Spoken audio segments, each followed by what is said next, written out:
اسی نے انسان کو ٹھیکرے کی طرح کھنکھناتی مٹی سے بنایا اور جنات کو آگ کے شعلے سے پیدا کیا، تو تم اپنے پروردگار کی کون کون سی نعمت کو جھٹلاؤ گے؟ وہی دونوں مشرقوں اور دونوں مغربوں کا مالک ہے، تو تم اپنے پروردگار کی کون کون سی نعمت کو جھٹلاؤ گے؟ اسی نے دو دریا رواں کیے جو آپس میں ملتے ہیں، مگر دونوں میں ایک آڑ ہے کہ اس سے تجاوز نہیں کر سکتے، تو تم اپنے پروردگار کی کون کون سی نعمت کو جھٹلاؤ گے؟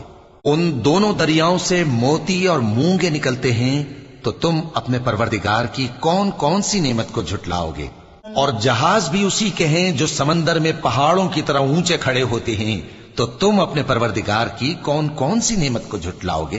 جو مخلوق زمین پر ہے سب کو فنا ہونا ہے، اور تمہارے پروردگار ہی کی ذات جو صاحب جلال و کرم ہے باقی رہے گی، تو تم اپنے پروردگار کی کون کون سی نعمت کو جھٹلاؤ گے؟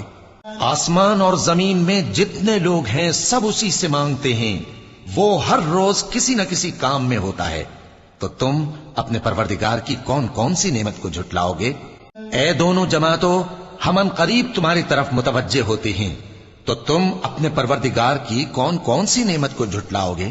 اے گروہ جن و انس، اگر تمہیں قدرت ہو کہ آسمان اور زمین کے کناروں سے نکل جاؤ تو نکل جاؤ، اور زور کے سوا تو تم نکل سکنے ہی کہ نہیں، تو تم اپنے پروردگار کی کون کون سی نعمت کو جھٹلاؤ گے؟